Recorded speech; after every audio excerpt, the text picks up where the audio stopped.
অবশেষে কথাকে মনের কথা বলল অগ্নি। সম্পূর্ণ জানতে ভিডিওটিতে একটি লাইক করে দেখতে থাকো। গল্পের শুরুতেই দেখা যায় যে অগ্নি আর কথা দারুণ সুন্দর নাচ গান করতে থাকে। সেটা নিয়ে দর্শকরা একেবারে খুবই খুশি আর বলে সত্যি আজকের এই পারফরমেন্সের কথা তো আমরা কখনোই ভুলতে পারবো না। এরপর লাস্ট একটা পারফরমেন্স বাকি আছে। নীলাদ্রি আর প্রিয়া তখন বলে যে এবারে যেই জুটির মধ্যে খুনসুটি ছিল, ঝগড়া ছিল, তারা ভালোবাসায় সেই সব কিছুকে পরিণত করে।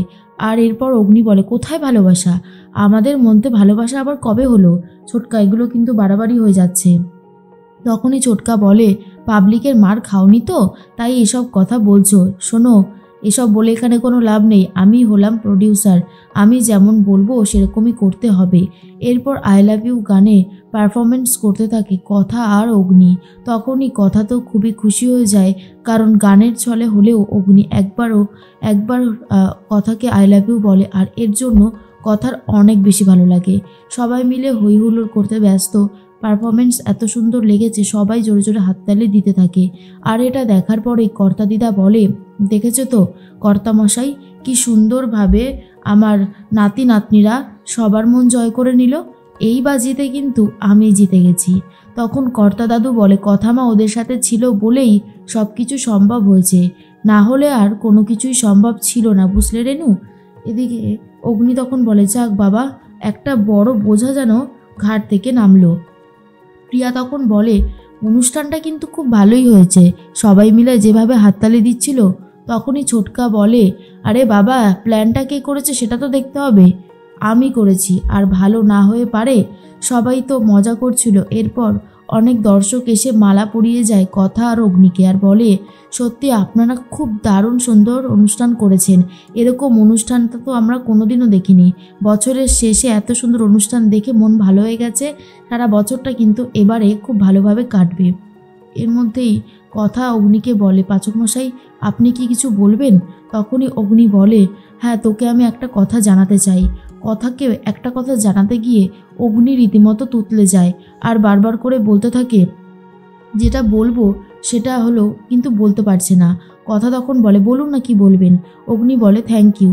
আসলে তুই যেভাবে আমাদের সাহায্য করলি, তুই না সাহায্য করলে এই বিপদ থেকে তো আমরা কিছুতেই রক্ষা পেতাম না, তাই অনেক ধন্যবাদ।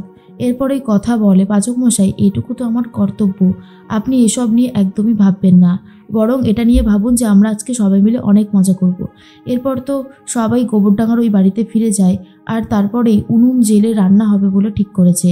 সবাই মিলে অনেক মজা করে, আর তারপর হ্যাপি নিউ ইয়ারও হয়ে যায়। এরপরে একের অপরকে হ্যাপি নিউ ইয়ার উইশ করতে থাকে। তখনই কথা ছোটকাকে বলে ছোটকা, এরা কিন্তু চলে যাওয়ার প্ল্যান করছে, এদেরকে কিন্তু কল্পতরু উৎসব পর্যন্ত আটকে রাখতে হবে, কেমন?